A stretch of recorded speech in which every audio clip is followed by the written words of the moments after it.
I can't believe I found you. The Mafia boss found his greatest enemy's fiancée on the brink of death, freezing in the ice. Caught between handing her over to fate or saving her, he made an unthinkable choice. And something far worse followed. A single decision that shattered alliances, ignited betrayals, and shocked the entire criminal underworld. Welcome to my library. I'm Lena, and our story is just beginning. Chapter 1: The Runaway Bride. I need to run! The wedding dress weighs more than I expected, not because of the fabric or the beading or the layers of tulle that cost more than most people make in a year, but because of what it represents. A signature on a contract I never signed, an alliance sealed in blood that isn't mine to give. I stare at myself in the mirror of the bridal suite and barely recognize the woman looking back. She's perfect, polished, empty, exactly what they wanted. The door opens behind me, and I don't turn because I already know who it is. My father's second in command. The man who's been watching me like a prison guard for the past 3 days. 5 minutes, he says. Your father wants you downstairs. Tell him I need 10. He said 5. I meet his eyes in the mirror. Then he can come get me himself. The man's jaw tightens, but he leaves, closes the door with more force than necessary, and I have maybe 3 minutes before someone else comes, maybe less. I look at the window. 3rd floor, too high to jump without breaking something important, and the hallway is crawling with security while the ceremony is happening in the garden below where 200 witnesses are waiting to watch me become property. Not a wife, property. Because that's what this marriage is.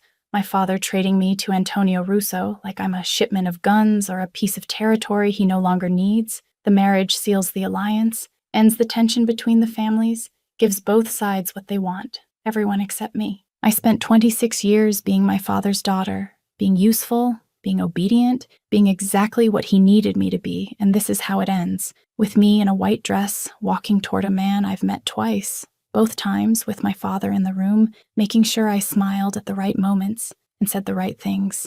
Antonio looked at me the way men look at cars they're about to buy, assessing, calculating value, already planning modifications, and I feel sick. The door opens again. This time, it's my cousin Sophia, who closes it quickly and leans against it like she's holding back an army. They're getting impatient, she whispers. Sarah, you need to go downstairs. I can't do this. You have to. But her voice cracks on the last word. If you don't, your father will what?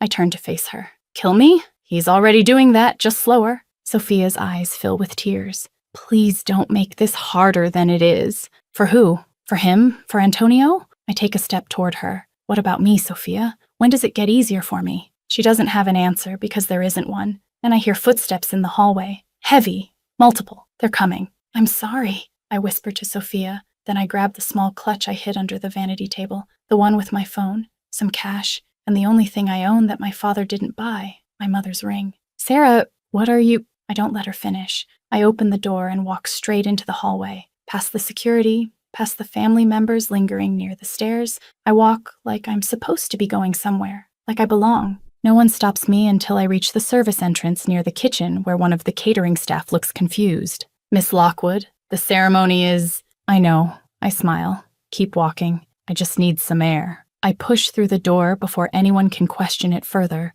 The service area leads to the back of the property, away from the ceremony, away from the guests, away from the man waiting to claim me like a prize he won. I kick off the heels because they're impossible to run in. The grass is wet under my feet, cold, real, and I hear shouting behind me. They've noticed. They're coming. I run. The dress catches on branches as I cut through the garden toward the back gate. The gate that's supposed to be locked but isn't because the catering company needed access. Small miracle. Maybe the only one I'll get. I slip through into the alley, into the night, and behind me the shouting gets louder, closer. But I don't have a plan, don't have a destination, just instinct screaming at me to move, to get as far away as possible before they catch me and drag me back. I run through alleys I barely know, through neighborhoods that blur together. The city is divided into territories and everyone knows the rules. Stay in your family's area. Don't cross lines you're not supposed to cross, but I cross every single one. Because if I'm going to run,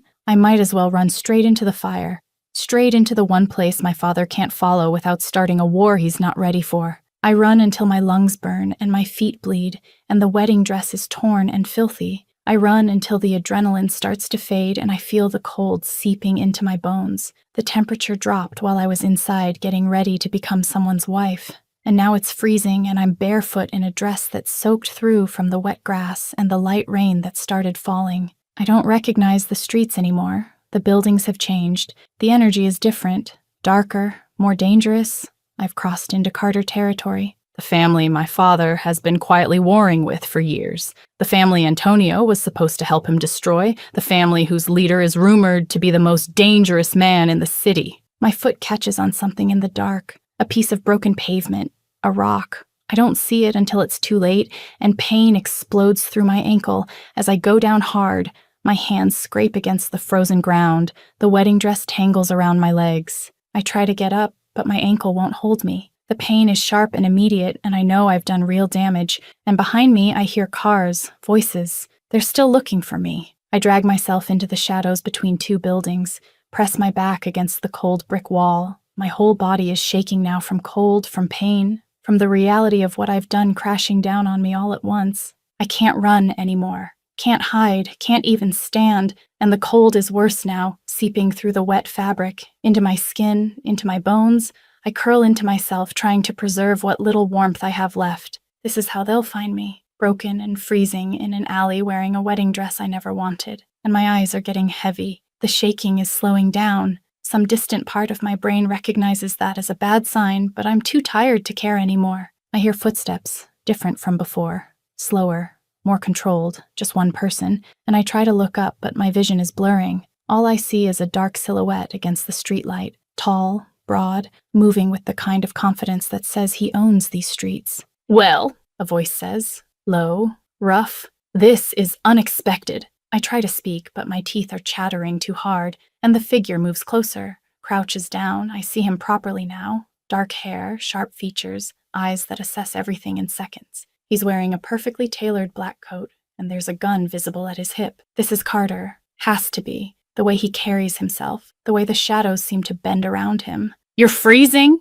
he says. Not a question, an observation. "I'm fine," I manage through chattering teeth. He makes a sound that might be amusement. "You're a terrible liar." His eyes move over me, taking in the wedding dress, the torn fabric, the blood on my feet, the way I'm holding my ankle. "And you're hurt. I can walk." "No, you can't." He stands, shrugs off his coat, and before I can protest, he's wrapping it around me. The warmth is immediate and devastating. I didn't realize how cold I was until now. "Thank you," I whisper. He doesn't respond, just looks at me with those dark eyes that see too much. Then he does something I don't expect. He picks me up. One arm under my knees, one behind my back, lifting me like I weigh nothing even with all the layers of this ridiculous dress. "What are you doing?" My voice comes out weaker than I want.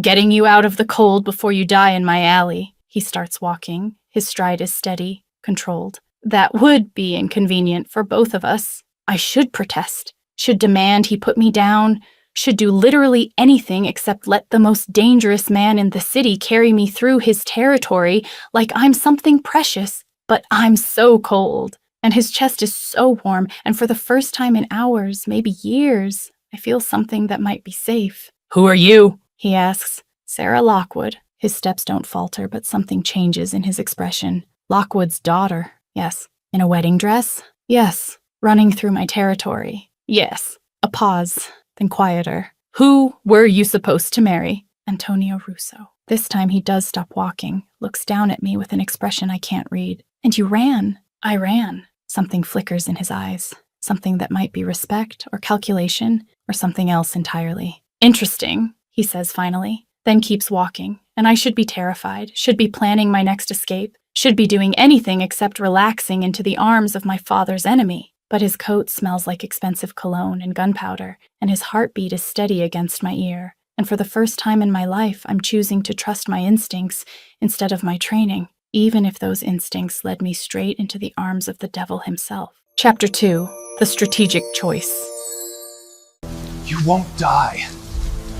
Carter carries me through streets that get progressively quieter, darker, more exclusive. The kind of quiet that comes with money and power and the unspoken understanding that certain people own certain spaces. And I realize we're moving deeper into his world with every step. I should be paying attention to where we're going, should be memorizing landmarks and exit routes like my father taught me, but the warmth of his coat and the steady rhythm of his footsteps are making it hard to think about anything except the fact that I'm still alive, still breathing, still free in the most twisted sense of the word. "You're surprisingly calm," Carter says without looking down at me. His voice is low, almost conversational, but there's an edge underneath that reminds me exactly who's holding me right now. Would panicking help? No. A pause, then something that might be approval in his tone. "But most people in your situation would try anyway." "I'm not most people." "Clearly." He glances down at me briefly. His eyes are dark in the streetlight, unreadable. "Most people don't run from their own wedding straight into enemy territory." Maybe I'm suicidal. "You're not." He says it with such certainty that I almost ask how he knows. But then he continues, "Suicidal people don't fight to stay warm. You were curled up, trying to preserve heat when I found you. That's survival instinct, not a death wish." The observation is too accurate, too personal, and I don't know what to do with the fact that he noticed, that he cared enough to analyze it. We turn down a private drive lined with trees that are probably beautiful in daylight, but look like sentries in the dark. And at the end sits a house that's more like a fortress. Modern lines and steel and glass that probably cost more than my father's entire estate. Security cameras visible at every angle. Guards stationed at positions that look casual, but aren't. They all straighten when they see Carter. Their eyes flick to me with professional curiosity, but no one says a word. No one questions why their boss is carrying a woman in a wedding dress through the front door at past midnight. The interior is exactly what I expected. Expensive and cold and meticulously designed, all sharp edges and dark colors, the kind of space that looks like it's never been lived in, only occupied, but Carter moves through it like he owns every molecule of air, which I suppose he does. He carries me up a flight of stairs, down a hallway, into a room that's surprisingly warm compared to the rest of the house. There's a fireplace that's not lit, a large bed with dark sheets, a bathroom visible through an open door, and floor-to-ceiling windows that probably offer an incredible view in daylight, but right now just show the city lights in the distance. He sets me down on the edge of the bed with surprising gentleness, then steps back, puts distance between us like he's just now remembering that I'm supposed to be an enemy, not someone he should be carrying around like something precious. "Stay here," he says, already moving toward the door. "Do I have a choice?" He pauses, looks back at me with an expression I can't read. "No, but I thought I'd be polite about it anyway." Then he's gone. The door closes behind him, and I hear a lock click, subtle but definite, and I'm alone in a stranger's bedroom wearing a ruined wedding dress and nursing an ankle that's swelling inside what's left of my dignity. I should try the windows, should look for another way out, should do something other than sit here waiting to see what happens next. But my body has other ideas. The adrenaline is crashing hard now, and everything hurts, and I'm so tired I can barely think straight. The door opens maybe 10 minutes later. Carter's back, but he's not alone. There's a woman with him, older, professional-looking, carrying a medical bag that makes my stomach drop. "This is Dr. Hayes," Carter says. His tone is different now, more formal, the warmth from earlier completely gone. "She's going to look at your ankle." "I'm fine." "You're not." He leans against the wall, arms crossed, watching me with those dark eyes. "And since you're currently my problem, I'd prefer you didn't lose the foot to infection or frostbite." Dr. Hayes approaches with the kind of calm efficiency that says she's seen worse, much worse, and she doesn't ask questions about the wedding dress or why I'm here or anything else that might be considered polite conversation. She just examines my ankle with gentle, competent hands. "Sprained," she announces after a moment. "Not broken. You're lucky. But you need to stay off it for at least a week. Ice, elevation, compression. I'll wrap it and leave you some pain medication." She works in silence while Carter watches, his expression giving nothing away. And I hate that I'm aware of him. Hate that even now, exhausted and hurt and trapped, some part of me is hyper-aware of every time his eyes move over me, cataloging, assessing, deciding what to do with the problem that literally ran into his territory. Dr. Hayes finishes, packs up her bag, and leaves with a brief nod to Carter. The door closes again, and this time it's just the two of us. The silence stretches, and I realize this is it. This is where he decides if I'm useful or disposable, an asset or a liability. "So," Carter says finally, pushing off the wall and moving closer, not threatening, but not casual either. "Sarah Lockwood, runaway bride, currently bleeding in my guest room. Want to tell me what your plan was after you crossed into my territory?" I didn't have a plan. Everyone has a plan. Not me. I meet his eyes, refuse to look away even though everything about him is designed to make people submit. I just ran, that's it. No strategy, no endgame, just pure survival instinct and really bad decision-making. He studies me for a long moment, then surprises me by sitting in the chair across from the bed. Casual, like we're having a normal conversation instead of a negotiation for my life. Your father must be losing his mind right now. Probably. And Antonio Russo? Definitely. Good. The word comes out with such satisfaction that I almost smile. Then he leans forward slightly, elbows on his knees, hands clasped, and the casual facade drops. Here's what's going to happen. I'm going to ask you questions, and you're going to answer them honestly. Because lying to me would be the stupidest thing you could do right now. And based on the fact that you're still alive, I'm guessing you're not that stupid. What do you want to know? Why did you run? The question is simple, but the answer isn't. I could give him the easy version, the one about not wanting to marry a man I don't love, about being treated like property, about all the surface reasons that are true, but not the whole truth. Instead, I tell him something real. Because I looked at my life and realized I had become invisible, the words come out quieter than I intend. Not to other people. They saw me fine. Saw exactly what they wanted to see. The obedient daughter, the perfect alliance, the acceptable wife. But I had disappeared. The person I actually am, the person I might want to be, she was gone, erased by years of being useful instead of human. Carter's expression doesn't change, but something flickers in his eyes. Something that might be understanding, might be recognition, might be the first crack in whatever wall he keeps between himself and the rest of the world. So, you ran. So I ran! Into the worst possible place you could have chosen. Or the best. I hold his gaze. My father can't come here without starting a war, and Antonio won't risk the alliance by pushing too hard. For the first time in my life, I'm somewhere they can't reach me, even if it means I'm trapped somewhere else instead. You think you're trapped here? Aren't I? He doesn't answer immediately, just watches me with that unsettling intensity, like he's reading layers of me I didn't know existed. Then he stands, walks to the window, looks out at the city with his back to me. Your father and Russo are going to want you back. His voice is different now, harder, more businesslike. Not because they care about you, because you're leverage, a bargaining chip, proof that they can control their own, and having you here makes me a problem they need to solve. I know, which means keeping you puts me in a difficult position. He turns back to face me. I could send you back, wash my hands of this entire situation, let you become someone else's problem. My stomach drops, but I keep my expression neutral. You could, I agree. That would be the smart move. It would. He moves closer, stops a few feet from the bed. Or I could use you. A runaway bride is valuable. Your father would pay handsomely to get you back. Russo might pay more to avoid the embarrassment. I could auction you off to the highest bidder and come out significantly richer. The words should terrify me, but the way he says them, clinical, detached, like he's discussing a business transaction instead of my life, tells me he's testing me, seeing how I'll react. You could do that too, I say steadily. That would also be smart. But I don't think you will. His eyebrow raises slightly, the first real expression I've seen from him since we entered this room. Why not? Because if you were going to do either of those things, you wouldn't have wrapped your coat around me, wouldn't have carried me here, wouldn't have called a doctor for a sprained ankle. I lean forward slightly, ignoring the pain in my ankle. You would have left me in that alley or brought me straight to a cell.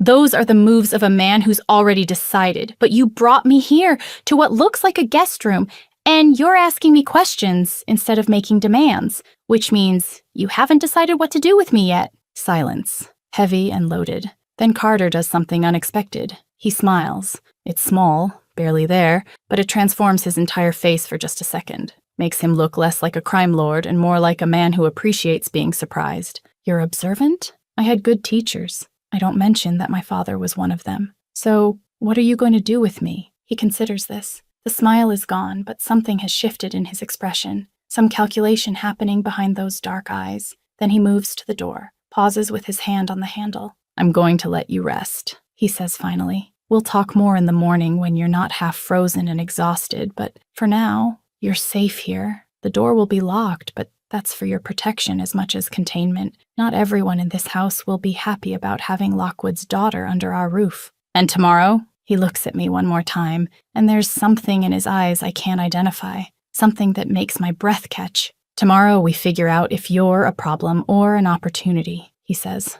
Sleep well, Sarah. Then he's gone. The lock clicks, and I'm alone again. But somehow the room feels less like a prison than it did before. Maybe because for the first time since I can remember, someone looked at me and saw a person instead of a piece on a board. I lie back on the bed, still wearing the ruined wedding dress, still covered in his coat that smells like cologne and danger, and I think about the way he carried me through the streets, the way he looked at me when I told him the truth, the way something almost human flickered across his face when I challenged him. This is the man my father has been warring with for years, the man I'm supposed to fear, the man who holds my life in his hands, and somehow I feel safer here than I did in my father's house surrounded by family. I close my eyes and let exhaustion take me, and the last thought I have before sleep claims me is that I just traded one cage for another, but at least this time, the bars feel a little less like they're crushing the life out of me. Chapter 3. The Woman Behind the Bride.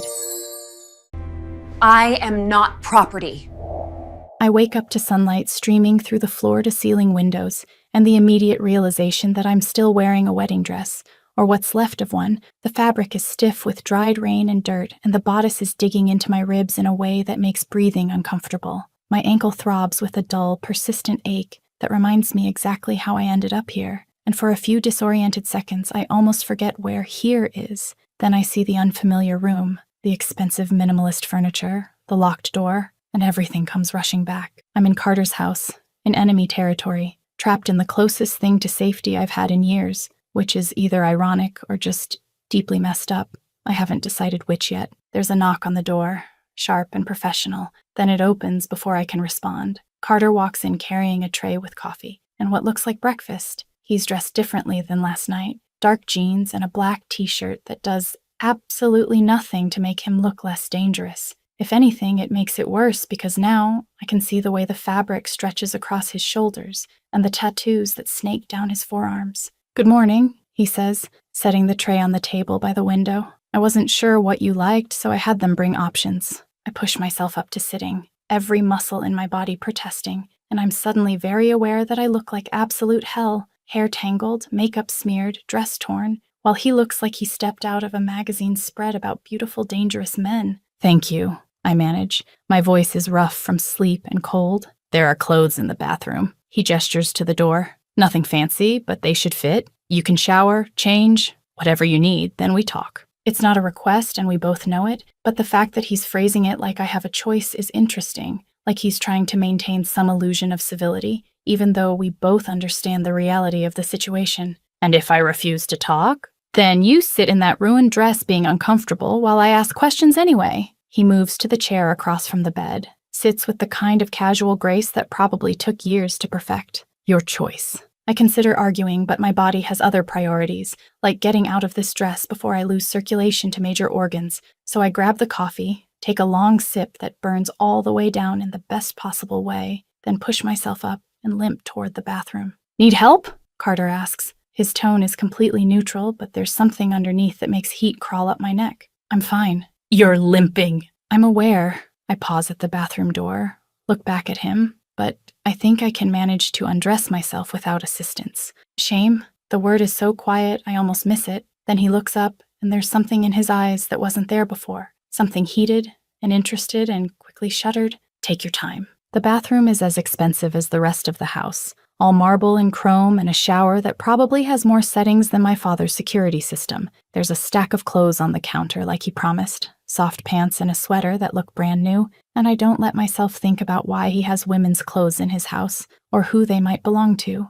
The shower is torture and heaven simultaneously, hot water stinging against scraped skin and bruised muscles while simultaneously washing away the last physical remnants of yesterday. I watch the water turn gray with dirt and makeup and the ghost of who I was supposed to become, and by the time I turn it off, I feel almost human again. The clothes fit perfectly, which is either luck or Carter is very good at estimating sizes. I don't want to think about which option is more unsettling. I towel dry my hair, leave it hanging loose because I don't have the energy for anything more complicated. And when I look in the mirror, I barely recognize myself. No makeup, no styling, no armor, just me, raw and real, and more vulnerable than I've been in years. When I come out of the bathroom, Carter is exactly where I left him. He looks up as I emerge, and something crosses his face too fast for me to identify. Then it's gone, and he's back to being unreadable. Better? He asks. Cleaner, at least? Sit! He gestures to the chair across from him.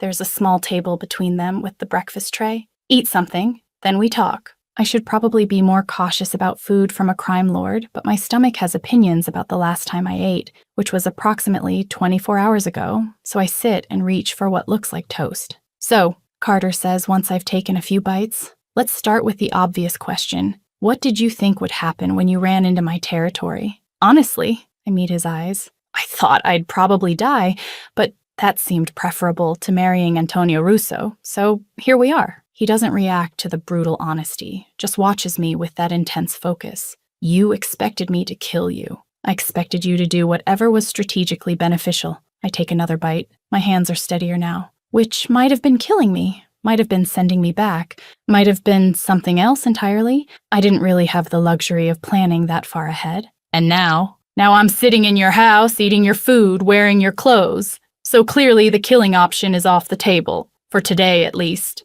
The corner of his mouth twitches. Might be amusement. You're very calm about all this. Would crying help? No. Then what's the point? I lean back in the chair, ignore the way my ankle protests. I'm in an impossible situation. Panicking won't make it less impossible. It'll just make me look weak, and I don't particularly feel like giving you that satisfaction. This time he does smile. It's small and sharp, and does absolutely devastating things to his face. Most people would be begging by now. I'm not most people. No, he agrees. The smile fades, but something remains in his eyes. Something that might be respect. You're not. Which brings me to my next question. What made you think I wouldn't just hand you back to your father? I didn't think that. I set down the toast. My appetite is gone as quickly as it came. I just hoped you'd see the strategic value in not doing it immediately. And what strategic value would that be? Having Lockwood's daughter gives you leverage. I say it matter-of-factly, like we're discussing weather instead of my worth as a hostage. My father can't move against you without risking me. Antonio can't push too hard without looking weak, and you get to watch them both squirm while you decide what to do with me. It's not a bad position to be in. Carter leans forward slightly, elbows on his knees, and the casual facade drops completely. You're talking about yourself like you're a chess piece. Aren't I? I hold his gaze. Isn't that what I've always been? What I was to my father? What I would have been to Antonio? What I am to you now, the only difference is I'm choosing to acknowledge it instead of pretending there's something more. Silence stretches between us, heavy with things neither of us are saying. Then Carter does something unexpected. He stands, walks to the window, stares out at the city with his back to me. Your father called this morning. His voice is different now, harder. He wants you back. Offered a significant amount of money for your safe return. My stomach drops, but I keep my voice steady. And Antonio called an hour later. He turns to face me. Offered twice as much. Apparently losing his bride is bad for business. Makes him look weak. Makes the alliance look unstable. So you're having an auction, I say flatly. Congratulations. I hope you get a good price. I didn't say I was accepting either offer, but you're considering it. I'd be an idiot not to consider it. He moves back toward the chair but doesn't sit, just stands there looking down at me. That kind of money could fund operations for months, could expand territory, could buy weapons and influence and everything else that keeps an empire running. Then take it. I push myself to standing even though my ankle screams in protest. I need to be on my feet for this, need to face whatever's coming without looking up at him. Send me back, cash in, move on. I understand the game. Do you? Yes. I'm proud that my voice doesn't shake. I understand that I'm a commodity, that my value is determined by what other people will pay for me, that ultimately I don't get a say in what happens because that's not how this works. So if you're going to send me back, just do it. Don't drag it out with this performative conversation where you pretend my opinion matters. Carter's expression shifts, something almost like anger flashing across his face. You think that's what this is? Performance? Isn't it? I take a step toward him, ignore the pain. You're the one who said I'm your problem. Well, problems get solved. So solve it. Make your strategic decision and stop pretending there's anything else to consider. What if there is? The question stops me cold. What? What if there is something else to consider? He closes the distance between us, not threatening but deliberate, until we're close enough that I have to tilt my head back to maintain eye contact. You ran from your wedding? Injured yourself in the process? Nearly froze to death in an alley? all because you refused to be someone's property, and now you're standing here telling me to treat you like property anyway. Do you see the problem with that? I don't have an answer because he's right, and I hate that he's right. I don't need you to beg, Carter continues. His voice is lower now, more intense. I don't need you to cry, or plead, or offer me anything in exchange for not sending you back, but I do need you to stop acting like you're already defeated, because that woman who ran through half the city in a wedding dress, that woman who looked me in the eye and told me the truth instead of whatever she thought I wanted to hear, she wasn't defeated, she was fighting. Maybe I'm tired of fighting. Maybe. He reaches up, and I think he's going to touch my face, but he doesn't. Just lets his hand hover there for a second before dropping it. But I don't think you are. I think you're scared that if you admit you want to keep fighting, someone will use it against you. The accuracy of that statement steals my breath. You don't know me. No, he agrees. But I know what it looks like when someone is pretending to be something they're not. And right now, you're pretending to be resigned when really you're just waiting to see if this cage is going to be better or worse than the last one. I want to argue, want to tell him he's wrong, but the words won't come because he's seeing through every defense I've carefully constructed, and that's more terrifying than anything else that's happened in the past 24 hours. Why do you care? I ask finally. Why does it matter to you whether I fight or not? Carter studies me for a long moment, something complicated playing across his face. Then he steps back, puts distance between us again. I haven't decided yet. His voice is back to being controlled, professional. But for now, you're staying here, not in this room. You'll have freedom to move around the house, within limits, and you won't be handed back to your father or Antonio. Not today, at least. Why? Because I want to see what happens when you stop performing too. He moves toward the door, pauses with his hand on the handle. Your father created something specific when he raised you. Lockwood's perfect daughter, the acceptable bride, the strategic alliance, and I'm curious what's underneath all that. And if there's nothing underneath, if this is all there is, he looks back at me, and there's something in his eyes that makes my heart skip. Then I'll be disappointed, but somehow I don't think that's the case. Then he's gone, the door closes, but this time I don't hear a lock, and I'm left standing in the middle of his guest room wearing his clothes and trying to process a conversation that felt more dangerous than being carried through enemy territory. Because Carter didn't look at me like I was property or leverage or a strategic opportunity. He looked at me like I was a puzzle he wanted to solve, and that's infinitely more terrifying than being treated like a commodity. I sink back into the chair, my ankle throbbing, my head spinning, and for the first time I wonder if running into his territory was the worst decision I've ever made. Or possibly the best. Chapter 4, The Heart Beneath the Ice. I care. I spend the rest of the morning exploring the parts of the house Carter said I could access, which turns out to be more than I expected. He wasn't lying about the freedom within limits thing. There are clearly areas that are off limits, doors that are locked, hallways where guards are stationed, but the main living areas are open, and I'm surprised by how much space there is. The house is massive, all clean lines and expensive materials and the kind of design that looks like it came straight from an architecture magazine, but it's also oddly empty, like someone built a showroom instead of a home. There are no personal touches, no photographs, no evidence that anyone actually lives here instead of just existing in the spaces between business. I find a library that takes my breath away. Floor-to-ceiling shelves filled with books that look actually read instead of decorative, and for the first time since I woke up, I feel something that isn't fear or exhaustion or confusion. I feel curious. I run my fingers along the spines, reading titles. Some are what I'd expect. Business books, strategy, history of warfare, but others surprise me. Classic literature, poetry, philosophy, the kind of books that suggest whoever owns them thinks about more than just power and money. Finding anything interesting? A voice says from behind me, and I spin around so fast I nearly lose my balance on my bad ankle. It's not Carter, it's a woman, maybe in her 50s, dressed professionally but not formally. She's watching me with the kind of expression that says she's already decided what she thinks of me, and isn't particularly impressed. Just looking, I say carefully. I'm sure you are. She moves into the room. Her posture is relaxed, but there's something guarded in her eyes. I'm Margaret. I run the household, which means I'm the one who has to deal with unexpected guests. The emphasis on unexpected makes it clear she's not thrilled about my presence. I'm Sarah. I know who you are. Margaret crosses her arms. Lockwood's daughter, the runaway bride. Carter's new project. The staff has been talking about nothing else since you arrived. I'm not a project. No? She raises an eyebrow. Then what are you? Because from where I'm standing, you're a complication we don't need.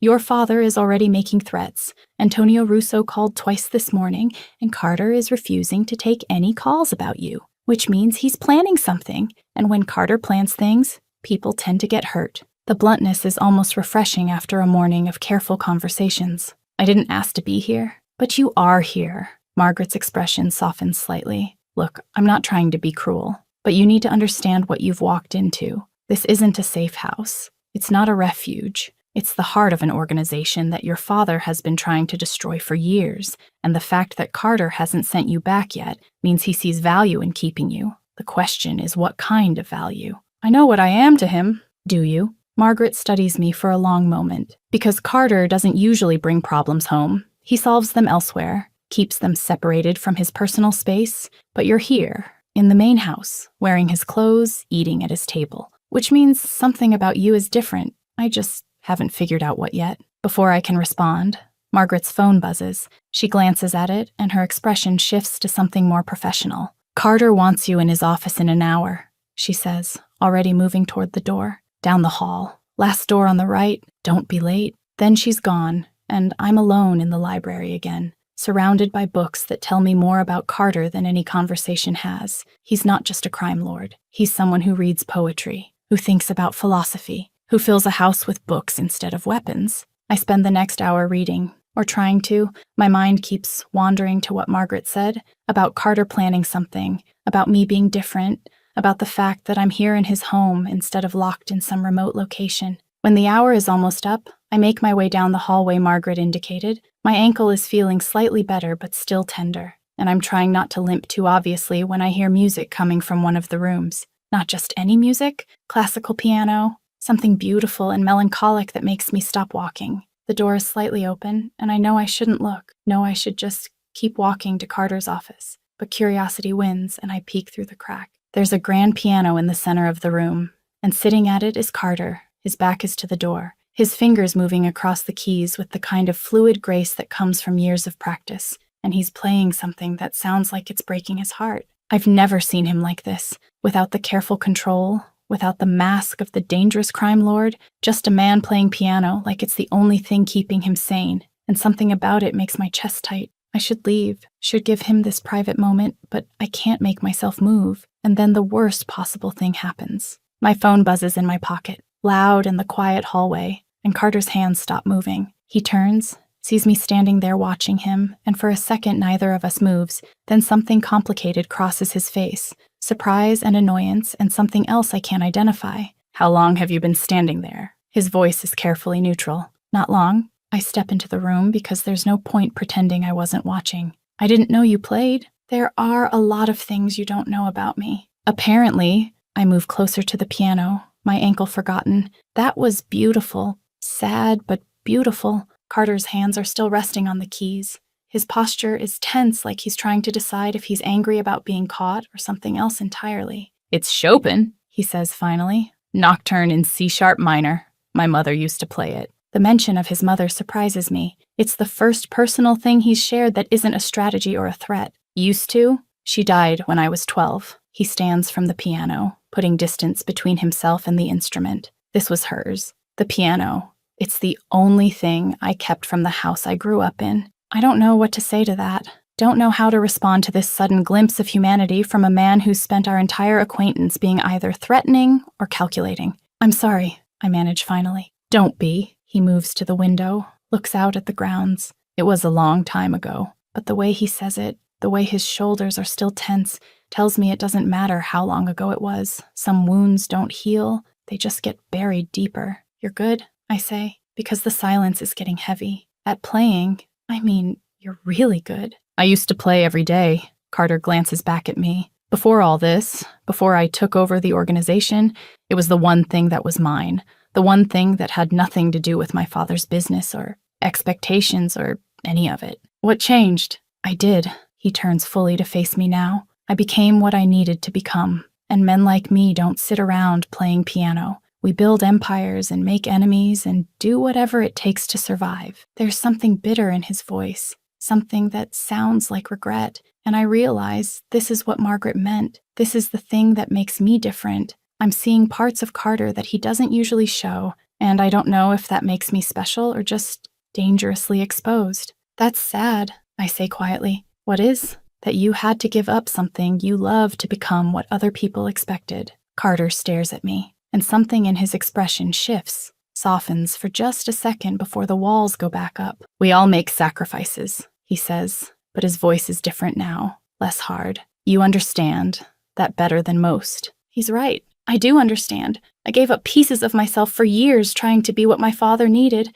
and look where that got me. Why haven't you sent me back? The question comes out before I can stop it. You could have done it this morning, could have taken the money and made everyone's lives easier, so why am I still here? Carter moves closer, stops a few feet away, and when he speaks, his voice is low and honest in a way that makes my breath catch. Because when I found you in that alley, freezing and hurt and still refusing to beg, something in me recognized something in you. He pauses, like he's deciding how much to admit. I've spent years becoming exactly what everyone expects. The ruthless crime lord, the man without mercy, the enemy your father warns about, and I'm very good at being that person. But then you showed up wearing a wedding dress and bleeding in my territory, and you looked at me without fear, without expectation, just brutal honesty about a situation we both knew was impossible. And for the first time in years, I felt something other than the cold calculation that keeps me alive.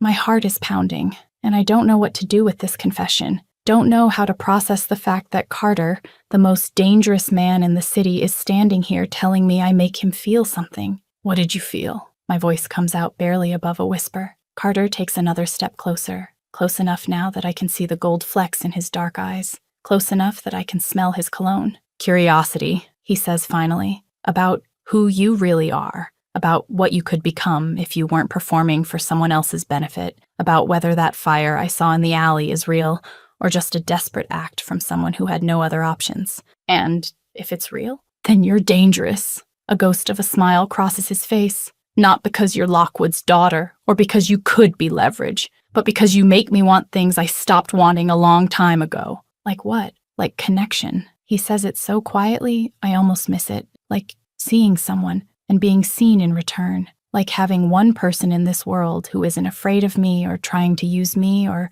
pretending to be something they're not just to survive. The confession hangs in the air between us, heavy and honest and absolutely terrifying. Because this is Carter admitting he's lonely, that beneath all the power and control and carefully constructed walls, there's a man who plays his dead mother's piano and wants someone to know he exists beyond the reputation. I see you, I say, and I mean it, because right now in this moment I do see him, not the crime lord or the enemy or the dangerous man holding my life in his hands, just someone who's as trapped as I am, just in a different kind of cage. Something flashes in Carter's eyes, something raw and vulnerable and quickly hidden. Then he steps back, the walls coming up again, the professional mask sliding back into place. We should talk about your situation. His voice is back to being controlled. About what happens next. There are things you need to know. Okay, but first, he glances back at the piano, then at me, and there's something almost playful in his expression. If you tell anyone you saw me playing, I'll have to seriously reconsider my no-killing policy regarding house guests. Despite everything, I smile. Your secret is safe with me. Good. He moves toward the door, pauses. And Sarah, next time you want to spy on me, at least turn your phone on silent. Then he's gone, leaving me standing in a room with a piano and the lingering notes of something beautiful and sad. And I realize that I just saw something no one else gets to see, and somehow that feels more dangerous than anything else that's happened since I ran into his territory. Chapter 5. Living with the Enemy. This feels normal. Carter's office is nothing like I expected. I thought it would be all dark wood and intimidation and the kind of space designed to make visitors uncomfortable. But instead, it's surprisingly open. Floor-to-ceiling windows that look out over the city, a desk that's meticulously organized but not cold, and bookshelves that match the library I found earlier. He's already behind the desk when I arrive, reading something on his computer, and he doesn't look up immediately. just gestures to one of the chairs across from him without breaking his focus, and I'm struck by how different he looks here compared to the man playing piano 20 minutes ago. This is Carter, the crime lord, all sharp focus and controlled power, and I wonder how many people have sat in this chair knowing their life was about to change, or possibly end. "Sit," he says finally, closing the laptop and giving me his full attention. I sit, trying not to let my ankle show how much it still hurts, and wait for him to speak first because I'm learning that with Carter, silence is a strategy. "Your father called again," he says without preamble. "Increased his offer. Apparently you're worth more than he initially thought, or maybe he's just getting desperate. Hard to tell." "What did you say?" "Nothing." Carter leans back in his chair. "I didn't take the call. Let him leave a message. Let him wonder what I'm planning. Fear is more useful than information in these situations." "So, you're using me as a psychological weapon?" "I'm using the situation to my advantage," he corrects. "There's a difference. You're not a weapon. You're a complication that I'm choosing not to resolve immediately, and that choice is making your father and Antonio very uncomfortable, which serves my purposes." The clinical way he explains it should bother me more than it does, but there's something almost refreshing about the honesty. He's not pretending this is anything other than what it is. "How long can you keep this going?" I ask. "As long as I want." Carter's expression doesn't change. "Your father can't move against me without risking you. Antonio can't push too hard without looking weak, and I control the one piece they both want, which means for now, I have all the leverage. And when that changes, then we'll adapt." He stands, moves to the window, and I'm starting to recognize this as his thinking position, looking out at the city like it holds answers. "But for now, you're staying here. There are rules you need to follow." I assumed there would be. "First, you don't leave the property without permission and escort." He turns to face me. "There are people who would kill you just to hurt me, and others who would take you back to your father for the reward. Either way, you're safer here." "Okay." "Second, there are parts of the house that are off limits. If a door is locked, you don't try to open it. If there are guards present, you don't ask questions about what they're guarding. You're living in the center of an organization that operates outside the law, and there are things you're better off not knowing." "Understood." "Third," and here his voice changes slightly, becomes more intense. "You don't make phone calls. Don't try to contact anyone from your old life. Don't give anyone information about where you are or what's happening. Your father has resources and people everywhere. One mistake could compromise everything." The reality of that hits me harder than I expected. I'm truly cut off now. No family, no friends, no connection to anything I knew before. Just this strange limbo in Carter's house where I'm neither prisoner nor guest. "And if I break these rules," I ask, "then we'll have a very different conversation." Carter moves back to the desk but doesn't sit. "But I don't think you will. You're too smart to make obvious mistakes, which is one of the reasons you're still here." "What are the other reasons?" He studies me for a long moment, and I can see him deciding how much to say, how much truth to give me. "Because you interest me," he says finally. "Because I want to see who you become when you're not performing for your father or preparing to be someone's wife. Because you ran into my territory wearing a wedding dress, and I can't stop thinking about what kind of person does that." My heart does something complicated in my chest. "That's not very strategic?" "No," he agrees. "It's not. But I built an empire on strategy. Sometimes it's worth making decisions based on something else." Before I can respond, there's a knock on the door, and a man walks in without waiting for permission. He's tall, dark-haired, wearing a suit that probably costs as much as a car, and the way Carter's posture shifts tells me this person is important. "We have a problem," the man says, then notices me and stops. "Who's this?" "Sarah, this is James, my second in command." Carter's voice is back to being cold and professional. "James, this is Sarah Lockwood." James's eyes widen slightly. "Lockwood's daughter. The one who—" "Yes," Carter cuts him off. "What's the problem?" "Antonio Russo is making noise about sending people to retrieve his bride." James's eyes flick to me, then back to Carter. "He's calling it a breach of agreement, saying you're interfering in family business." "Let him call it whatever he wants." "Carter, he has support from the other families." James moves closer, lowers his voice, but I can still hear. "They're saying you're starting a war over a woman, that it's weakness, that you're letting personal feelings compromise strategy." The temperature in the room drops about 10 degrees, and I watch Carter's expression shift into something dangerous. "Tell me, James." His voice is quiet, which somehow makes it more threatening. "When did I start taking advice about what other families think? I'm not saying, because last I checked, I built this organization by not giving a damn what anyone else thinks. Carter's tone is still controlled, but there's steel underneath. And I'm certainly not going to start now, because Antonio Russo is embarrassed about losing his bride. People are questioning your judgment. Then they can question it. Carter leans against the desk, arms crossed. What they can't do is tell me how to run my organization or who I allow in my house. If Antonio wants to make this a problem, he's welcome to try. We both know how that will end. James looks like he wants to argue more, but something in Carter's expression stops him. He glances at me one more time, then nods and leaves, closing the door harder than necessary. The silence that follows is heavy, and I can see Carter's jaw working like he's physically holding back anger. I'm causing problems for you, I say quietly. You're not causing anything. He turns to look at me. Antonio is causing problems because his ego can't handle the fact that you chose running into enemy territory over marrying him, and the other families are circling because they think they see weakness. But they're wrong. Are they? Yes. He moves closer, stops in front of my chair. Keeping you here isn't weakness. It's a strategic choice. Your father loses sleep every night wondering what I'm doing with you.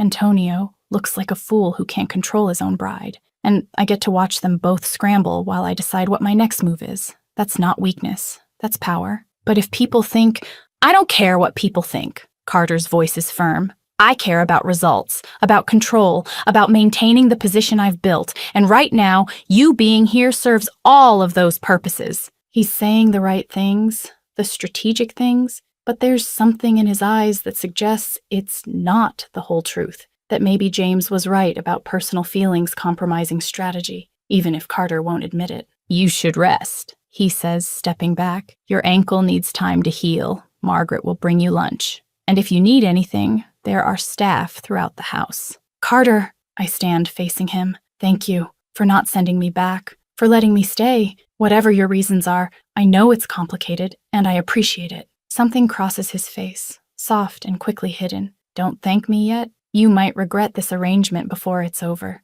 Maybe. I move toward the door, pause. But for now, this is the first time in years I've felt like I could breathe. So whatever happens next, at least I had that. I leave before he can respond, but I feel his eyes on me the entire way down the hallway, and I wonder if he realizes what he just revealed, that he's willing to risk his reputation, his standing with other families, maybe even his organization, just to keep me here a little longer, and I wonder what that means for both of us. Chapter 6, Protection and Proximity.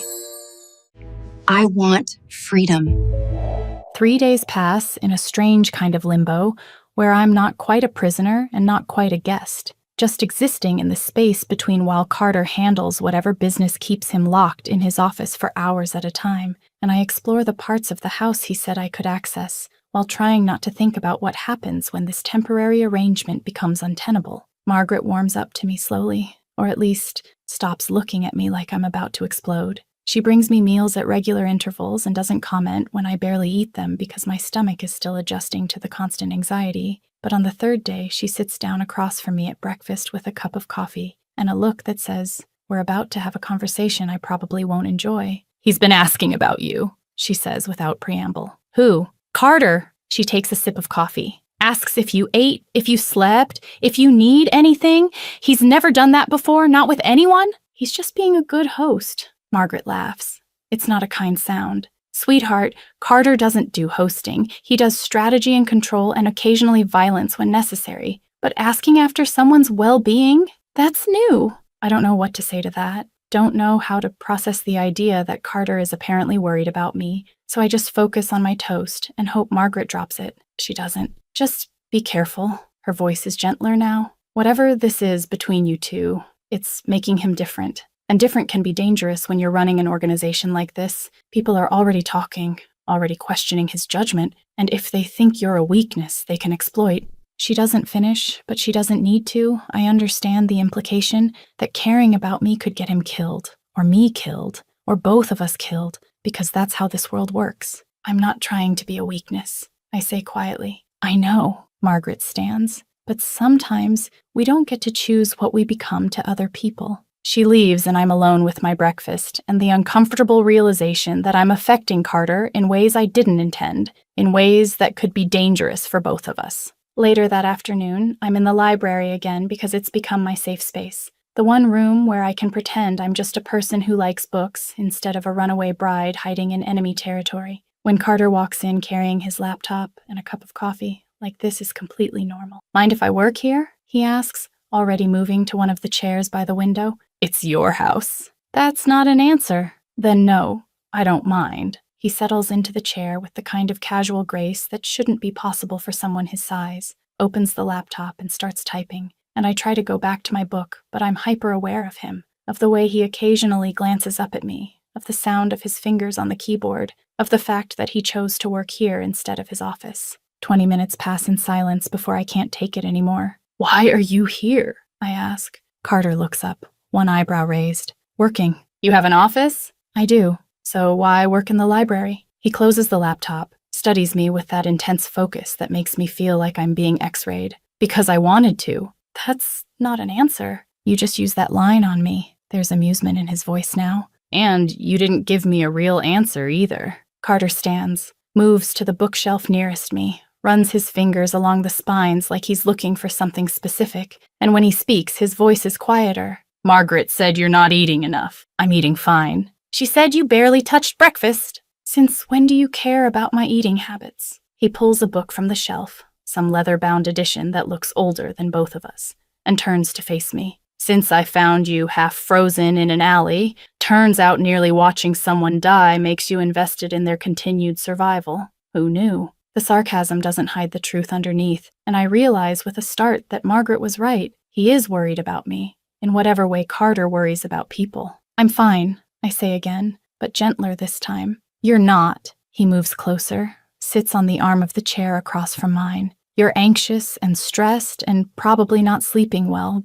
which is understandable given the circumstances, but you still need to eat. Why do you care? The question comes out sharper than I intended, and Carter goes very still, like I've touched something he wasn't ready to examine. I don't know, he says, finally, and the honesty in those 3 words is devastating. I should see you as leverage or a strategic asset or a problem to be managed, and part of me does, but there's another part that just wants to make sure you're okay, and I don't know what to do with that. The confession hangs between us, raw and vulnerable, and I realize we're both navigating completely unfamiliar territory here. I'll try to eat more, I say quietly. Thank you. He doesn't move, just sits there looking at me with an expression I can't quite read, and the silence stretches until it's almost uncomfortable. Do you want to have dinner with me tonight? The question comes out of him, like it surprised him as much as it surprises me. Not as guard and prisoner, just as 2 people who are stuck in this situation together. Is that allowed?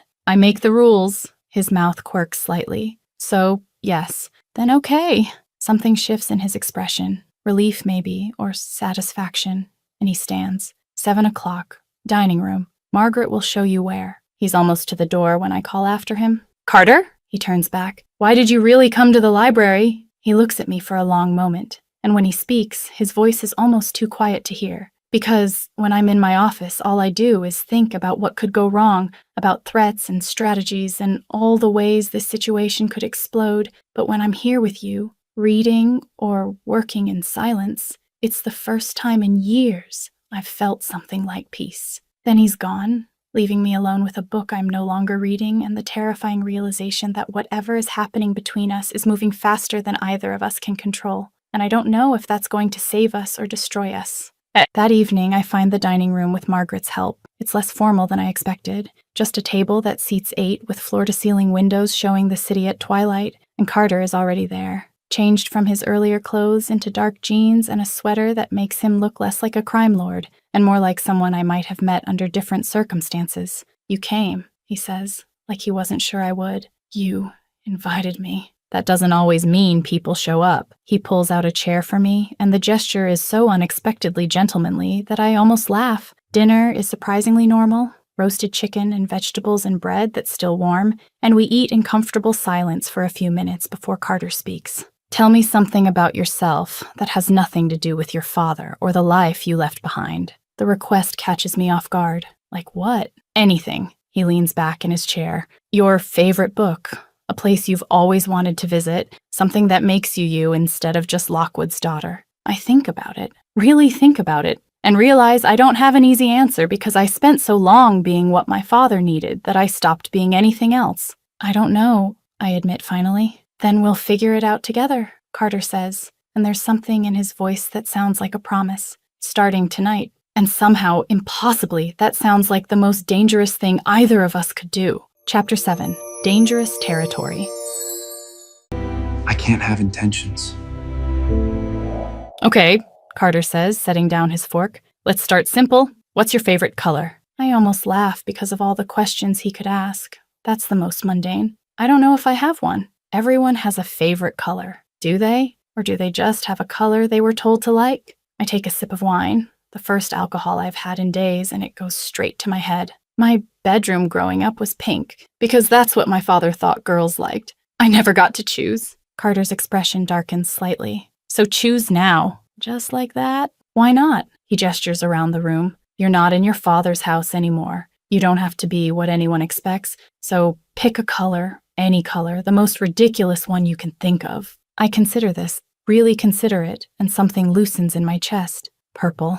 The deep kind that's almost black, like the sky right before a storm. Purple? Carter repeats, and there's something approving in his tone. Not what I expected. What did you expect? Something safer, pink or blue or whatever daughters of crime lords are supposed to like. He refills my wine glass, even though I've barely touched it. But purple is interesting. It's dangerous and beautiful at the same time, kind of like you. The compliment catches me off guard, and I feel heat creep up my neck. You think I'm dangerous? I think you're the most dangerous person I've met in years. Carter's voice is serious now. Not because you have weapons or power or any of the usual things, but because you make me want things I stopped letting myself want a long time ago. Like what? Like this. He gestures between us, sitting across from someone and having a conversation that isn't about strategy or money or who's trying to kill who this week. Just talking about favorite colors and figuring out who we are when no one's watching. The honesty in his voice does something to my chest, makes it hard to breathe properly. Your turn, I say, needing to shift focus before I do something stupid. Tell me something about you. I hate the ocean, Carter says immediately. That's random. You asked for something about me. He takes a drink of his wine. When I was 8, my father threw me off a boat in the middle of the harbor, said I needed to learn to swim or drown. That weakness wasn't acceptable in our family. My stomach turns. That's horrible. That was Tuesday. He says it so casually, but there's something hard in his eyes. Wednesday, I learned how to pick locks. Thursday was hand-to-hand combat with kids twice my size. Friday was watching my father hurt people who disappointed him. And by Saturday, I understood exactly what I was being groomed to become. And your mother? Played piano and pretended she didn't see what he was doing to me. Carter's jaw tightens. She died when I was 12. Heart attack. At least that's what the doctor said. But I always wondered if it was just her body finally giving up on trying to survive in that house. The pain in his voice is so raw, it makes my chest ache. I'm sorry. Don't be. He looks at me, and there's something vulnerable in his expression. She gave me the piano, taught me that there were things in the world worth caring about beyond power and control. Even if she couldn't escape herself, she made sure I knew there was more, and that's something. We sit in silence for a moment, the weight of shared trauma hanging between us, and I realize we're more alike than I thought, both shaped by fathers who saw us as tools instead of people. Both trying to figure out who we are when the expectations are stripped away. My turn again, Carter says, clearly wanting to shift to something lighter. What's something you've always wanted to do but never could? Travel. The answer comes immediately. Anywhere that isn't here, Paris, Tokyo, some small town no one's ever heard of, I don't even care where. I just want to go somewhere because I chose it, not because my father had business there or needed me to be seen somewhere. Where would you go first? I think about it. Let myself imagine actually having that freedom. Santorini, I saw pictures once. Those white buildings and blue roofs and the ocean everywhere. It looked like something from a dream. It's beautiful, Carter says, and when I look at him in surprise, he shrugs. I've had business there a few years ago. Spent an extra day just walking around because it felt different from all of this. What's it like? Peaceful. His voice goes soft. Like time moves differently there. Like all the violence and strategy and constant threat doesn't exist for a few hours, like you could just be a person instead of a weapon. The way he describes it makes my chest tight with longing. Maybe I'll go someday. Maybe we both will, Carter says, and there's a promise in those words that terrifies and thrills me simultaneously. Dinner continues, and we trade stories that have nothing to do with crime families or arranged marriages or the dangerous situation we're in. He tells me about learning to cook because the chefs his father hired kept quitting. I tell him about sneaking books from the library that my father would have burned if he'd known I was reading them. And slowly, impossibly, we stop being crime lord and runaway bride and just become two people getting to know each other. I should probably go, I say eventually, even though I don't want to. The wine and conversation and his presence have created a bubble I don't want to pop. Probably, Carter agrees but doesn't move. Or you could stay. And do what? Talk more? Watch a movie? I don't know. Whatever people do when they're not running criminal organizations or hiding from arranged marriages. I should say no. Should maintain some distance. Should remember that this man is dangerous and I'm only here because leaving would be worse. But the truth is, I don't want to go back to that guest room and spend another night alone with my thoughts. Okay. Something flickers in Carter's eyes. Relief, maybe. And he stands. Come on, there's a media room that never gets used. Might as well put it to work. The media room turns out to be exactly what it sounds like. A space with comfortable couches and a screen that takes up an entire wall, and technology that probably costs more than most cars. Carter fiddles with remotes while I sink into one of the couches, and I'm struck by how normal this feels. Like we're just two people about to watch a movie instead of a crime lord and his accidental houseguest. What do you want to watch? He asks. I don't know. What do you have? Everything. He gestures to the screen showing seemingly endless options.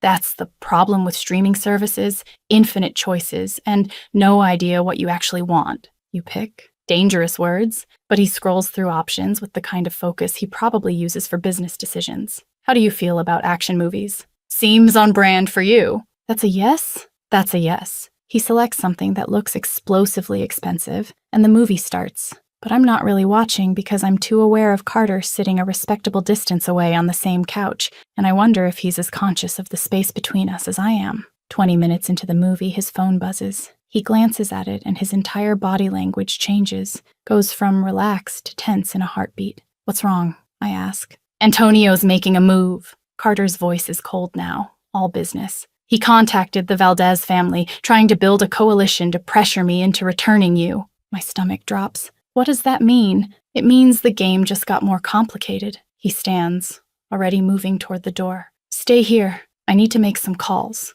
Carter? He pauses, looks back at me, and there's something almost apologetic in his expression. I'm not giving you back. I need you to know that whatever move Antonio makes, whatever pressure comes, you're safe here. Why? Because I said so, he responds, then softer. Because I'm not done figuring out who you are yet. Then he's gone. And I'm alone in a media room with a movie still playing that I'm no longer watching, and I realize that whatever tentative peace we've been existing in is about to shatter, because Antonio isn't going to stop, and my father isn't going to stop, and eventually Carter is going to have to choose between keeping me safe and protecting his organization. I just don't know which one he'll pick when it comes down to it. An hour passes, then 2, and Carter doesn't come back. I turn off the movie and make my way back toward my room, passing his office where I can hear his voice, low and controlled, but with an edge that suggests whoever's on the other end of that call is about to have a very bad day. I should keep walking, should give him privacy, but something makes me pause outside the door. I don't care what Valdez thinks. Carter's voice carries through the door. Antonio can build whatever coalition he wants. I'm not negotiating on this. She stays here. End of discussion. A pause. Then his voice drops even lower. Dangerous. Tell Antonio that if he keeps pushing, he's going to learn exactly why people don't cross me, and tell Valdez that aligning with a man who can't even keep his own bride is a bad strategic move. They want to test me over this? Fine, but they better be ready for what happens next. The call ends. Silence. Then the sound of something breaking. Glass, maybe, and I should definitely walk away now, but my feet won't move. The door opens suddenly, and Carter is there, sees me standing in the hallway, and something complicated crosses his face. How much did you hear? Enough to know I'm causing you problems. You're not, he starts, then stops, runs a hand through his hair. Okay, you are, but not in the way you think. Then how? Carter steps into the hallway, closes the office door behind him, and when he speaks, his voice is tired. You're making me choose between strategy and something else, between what's smart and what I want.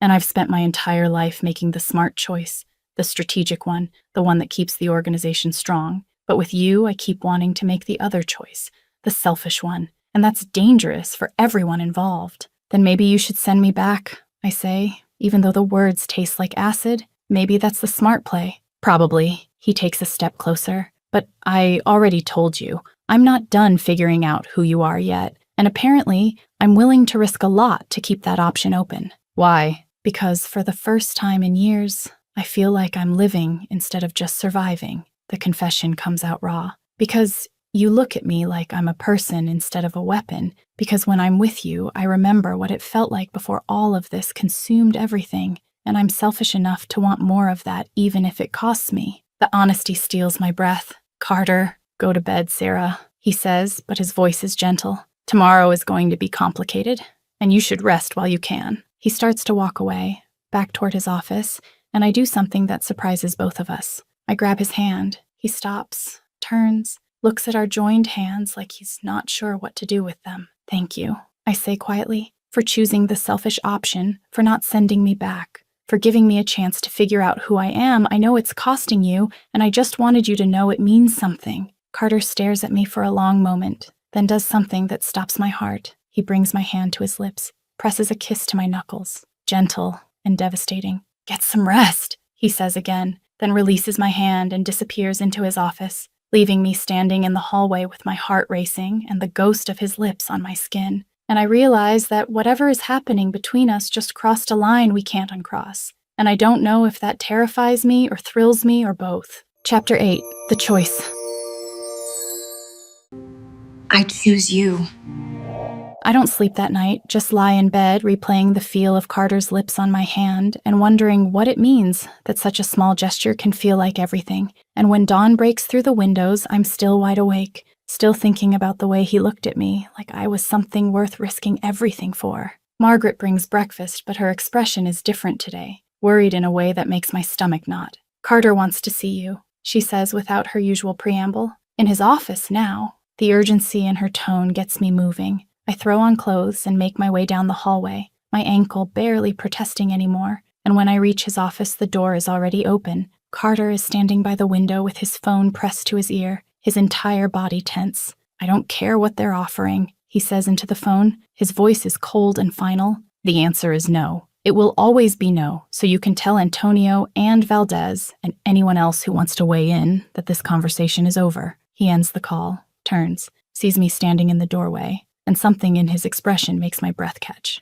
What happened? I ask. Antonio made his move. Carter gestures for me to come in, closes the door behind me. He's assembled a coalition of 5 families, all demanding I return you or face consequences. They're calling it a matter of respect, of maintaining order in the community, but what they really mean is they see weakness, and they're testing how far they can push. My heart is pounding. What kind of consequences? War, he says it simply, like it's just another business decision. They cut off supply lines, target my operations, make it expensive and bloody until I give in. That's the play, make keeping you more costly than sending you back. Then send me back. No. Carter, if keeping me here means war. I said no. His voice is firm, final. I'm not negotiating on this. You're staying here. And if they want to make it a problem, then we'll deal with that problem. Why? The question explodes out of me. Why are you willing to risk everything for someone you barely know, someone who's been nothing but a complication since the moment you found me? Why won't you just cut your losses and... Because I'm in love with you. The words stop me cold, and Carter runs a hand through his hair like he can't believe he just said them out loud. Or I'm falling in love with you, or whatever the hell this is when you can't stop thinking about someone. When keeping them safe matters more than strategy or money or maintaining power. When the idea of sending them back to a life they hate makes you want to burn the entire world down. I can't breathe, can't think, can only stare at him while he continues. I know it's insane. I know we've only known each other a week. I know this violates every rule I've ever had about keeping emotions separate from business. He moves closer, stops a few feet away. But you asked me why I won't send you back, and that's the answer because somewhere between carrying you out of that alley and having dinner with you last night, I stopped seeing you as leverage or a strategic asset and started seeing you as the first person in years who makes me feel like I'm more than just the monster everyone expects. My eyes are burning and I realize I'm crying, actual tears running down my face, and I don't even know why, except that no one has ever said anything like that to me before. No one has ever chosen me over the smart play. Carter, the window explodes inward, glass everywhere, and Carter is moving before I can process what's happening. He throws himself at me, takes us both to the ground behind the desk, his body covering mine, and I hear gunfire, multiple weapons, the sound of men shouting, and reality crashes down with brutal clarity. They're not just making threats anymore, they're attacking. Stay down. Carter's voice is in my ear, commanding and protective. Don't move until I say. He's up and moving. There's a gun in his hand that I didn't see him pull, and he's returning fire through the broken window with the kind of precision that reminds me exactly who he is, what he's capable of. This isn't the man who plays piano or asks about favorite colors. This is Carter, the crime lord, and he's terrifying. The attack lasts maybe 3 minutes, but feels like hours. Then there's shouting from outside, Carter's men responding, and the gunfire stops as abruptly as it started. Carter moves to the window, careful, checking to make sure it's really over, then turns back to me where I'm still crouched behind the desk, shaking. Are you hurt? He's beside me instantly, hands on my face, checking for injuries. I'm fine, but my voice is shaking. What was that? Antonio sending a message. Carter's jaw is tight with rage, showing that he's serious, that he's willing to escalate. He could have killed you. That was probably the point.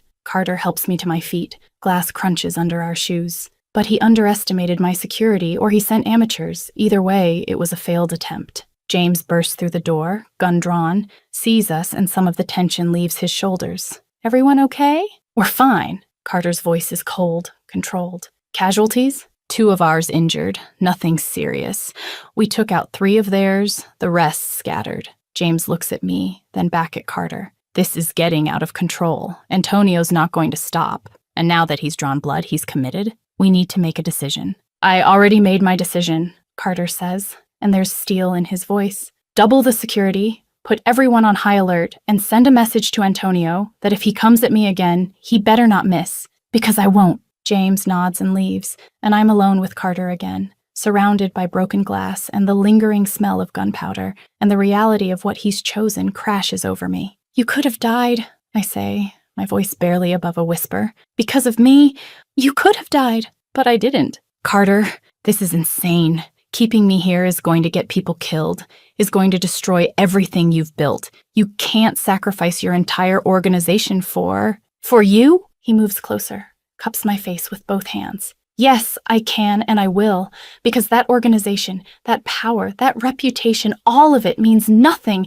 if I have to spend the rest of my life wondering what would have happened if I'd been brave enough to choose you. That's not rational. I don't care. His forehead touches mine, and his voice drops to something raw and honest. I spent my entire life being rational, being strategic, being exactly what I needed to be to survive and build power, and it made me successful and feared and completely empty inside. Then you showed up in a wedding dress and reminded me what it felt like to want something more than just survival.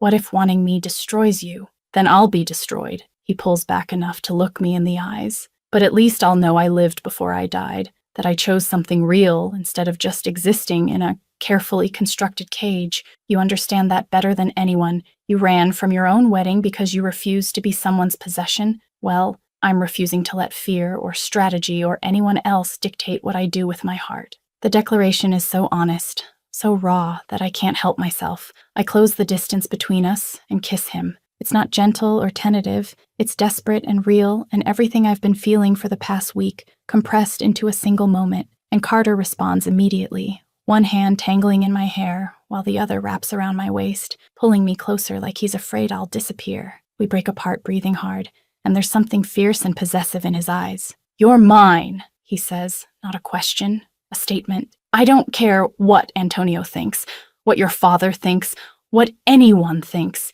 You're mine and I'm yours, and that's the only thing that matters. Carter, I'm not asking you to love me back, he continues, his thumb brushing across my cheekbone. I know this is complicated and messy and probably the worst possible situation for anything real, but I need you to know that I choose you every day, every time, no matter what it costs. I choose you. The tears are back, streaming down my face, and I realize I'm smiling through them. You're an idiot, I say, but my voice is full of affection, a beautiful, Dangerous. Completely insane idiot. Probably. He smiles, really smiles, and it transforms his entire face. But I'm your idiot now if you'll have me. Yes, the answer comes without hesitation. Yes, I'll have you, all of you, the crime lord and the piano player and everything in between. He kisses me again, softer this time, and for a moment I let myself believe this is possible, that we can have this, despite everything working against us. Then his phone rings. Carter pulls back, checks it, and his expression goes dark. What? I ask. It's your father. He shows me the screen. He wants to talk, says he has a proposal that will end all of this. My stomach drops. Don't answer it. I have to. Carter's voice is grim. If there's a way to end this without more bloodshed, I need to hear it. He answers, puts it on speaker. Carter? My father's voice fills the room, smooth and calculated. I hear you've been having some trouble with Antonio. Nothing I can't handle. I'm sure. There's amusement in his tone. But I'm calling to offer you a solution. Return my daughter, and I'll handle Antonio. I'll make sure this coalition falls apart. Make sure you don't have to fight a war on multiple fronts. And in exchange? In exchange, you forget this ever happened? My father's voice hardens. You forget you ever had her. Forget whatever attachment you've developed. And we all move on with our lives. Carter looks at me, and I see the calculation in his eyes, the weighing of options, and for a terrible second I think he might actually consider it. Then he speaks, and his voice is cold as ice. No deal. Your daughter stays here because she wants to, because I want her to, and because I'd rather burn every bridge I have than send her back to you. Silence on the other end. Then my father laughs, but there's no humor in it. You're making a mistake, Carter, one that will cost you everything. Then I'll pay the price. Carter's eyes never leave mine, but she's not for sale. Not to you, not to Antonio, not to anyone. We'll see, my father says, and there's a promise in those words that makes my blood run cold. This isn't over. The line goes dead. Carter sets down the phone, and we stand there in his destroyed office surrounded by glass and the ghost of gunfire, and I realize that everything is about to get so much worse. What do we do now? I ask. Now? Carter pulls me close, his arms wrapping around me like he can shield me from what's coming. Now we fight, together. Whatever happens next, we face it together. I lean into him, let myself take comfort in his strength, and I want to believe him. Want to believe that love and choice and refusing to give up can be enough. But somewhere in the back of my mind, I know my father better than Carter does. Know that he doesn't make idle threats, and that phone call wasn't just a negotiation. It was a declaration of war. And as I stand there in Carter's arms, I can't shake the feeling that the real battle hasn't even started yet, that everything up until now has just been the opening move, and whatever my father is planning, whatever he's already set in motion, it's going to test everything Carter just promised me. The question is whether we'll survive it. Top 3 curiosities Lena left hidden in the story. 1. The mother's ring had an inscription that rang from Sarah's mother that she tucked into her tiny clutch before running away. There's an inscription on the inside, choose yourself. Sarah's mother had it engraved 3 days before she died, as if she knew that one day her daughter would need that message. Carter saw the inscription when Sarah showed it to him on the 3rd night. 2. Carter almost bought Santorini. After that conversation about Sarah wanting to go to Santorini, Carter spent 2 hours researching properties on the island. Not exactly to buy, just in case. James found him with 47 tabs open on his computer, all of houses with ocean views. When James asked what he was doing, Carter closed everything quickly and muttered something about market research. No one believed him. 3. The piano was intentionally out of tune. Carter kept his mother's piano out of tune for 10 years because the pain of hearing it sound perfect was unbearable. When he played Chopin that night, the notes were slightly off and he didn't even notice anymore. He had grown used to imperfection. Sarah noticed. She didn't say anything at the time, but 3 weeks later, Carter came home and found a piano tuner leaving. She said it was a gift, the man explained. Carter didn't touch the piano for 2 days because he was too busy crying in his office LOL. Lena's note. What it was like writing Sarah and Carter when I started writing The Runaway Bride, I didn't expect this story to affect me so deeply. At first, it was just another dark romance. The formula I knew. The dangerous mafia boss, and the woman who defies everything. But something happened along the way. Sarah refused to be just another fragile protagonist waiting to be saved. And Carter refused to be just a dominant alpha without layers.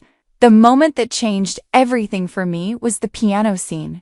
I was writing that part at 2 a.m., exhausted, thinking it was just another transition scene. But when I wrote Carter playing Chopin, the nocturne his mother used to play before she died, something in me broke. Suddenly, I saw a man who had buried who he really was in order to survive. A man who kept his dead mother's piano out of tune because perfection hurt too much. And Sarah caught him in that vulnerable moment, accidentally invading his one sacred space. I cried writing that, because I realized this story wasn't about crime or power or even the forbidden romance. It was about two people who spent their entire lives performing to survive, being what others expected, slowly dying inside, and then found each other and said, "No, enough. I choose to be real with you." The scene that impacted me the most was when Carter found her on the ground, freezing, injured, still wearing her wedding dress. He didn't ask anything. He didn't judge. He simply picked her up and took her home. In that moment, before he even knew who she was, he had already made the choice. Something in him recognized something in her, two souls running from their own cages. The connection between Sarah and Carter moved me because it's rare. It's not cheap insta-love. It's not physical attraction disguised as depth. It's recognition. It's looking at another person and seeing your own ghosts, your own cage, your own exhaustion from pretending, and deciding together that it's worth risking everything to be genuine with at least one person in this world. Writing their dialogue challenged me. I wanted every conversation to carry weight. When they talk about favorite colors at dinner, it's not small talk. It's Sarah choosing something that's hers for the first time. When Carter admits he hates the ocean because his father threw him into it to learn to swim or die, it's him showing scars he normally hides. Their sarcasm is armor. Underneath it, pure, raw vulnerability. The attack scene was the hardest to write because I knew and Carter knew that he was choosing chaos, choosing war, choosing possible self-destruction. Antonio fired at that window as a warning. Sarah's father made that call as an ultimatum. And Carter, looking at Sarah, essentially said, "Screw all of this. I choose you." What kind of love is that? The scariest kind. The kind that doesn't calculate. The kind that simply decides and bears the consequences. I fell in love with them in the process. And that kiss after the attack? When Sarah finally said, "Yes, I choose you too," kissing him amid shattered glass and the smell of gunpowder? I reread that scene 20 times before publishing to make sure it carried the right weight. It wasn't "we're finally together and everything will be fine." It was "we're together and everything will get worse. But I don't care because you're worth it." Writing this changed me as a writer. It made me demand more depth from my characters, more honesty in conversations, more real consequences for impossible choices, more humanity hidden beneath layers of danger. And now, leaving you with that brutal cliffhanger at the end of part 1? Cruel, I know. Sarah's father saying, "This isn't over," isn't an empty threat. Part 2 will show exactly how much it costs to choose love in a world that only understands power. There will be betrayal, blood, moments where Sarah will have to decide if it's really worth it or if she should have accepted the marriage to Antonio. Moments where Carter will question whether his love for her will destroy everything he built. But there will also be Santorini. There will be the piano being played in tune for the first time in 10 years. There will be Sarah wearing purple and Carter smiling like a lovesick idiot. There will be Margaret rolling her eyes but secretly loving seeing the boss happy. There will be James making terrible jokes about purple storms because Sarah and Carter deserve their happy ending. They'll just have to walk through hell first. And I can't wait to write every second of that journey, with all my heart and a little necessary cruelty. Lena P.S. Easter egg for those who stayed until the end. Carter really did create that Purple Storm playlist. And yes, when Sarah finds out part 2, chapter 3, you can hold me to it. It will be the cutest and most embarrassing scene I've ever written. Prepare your hearts, darlings.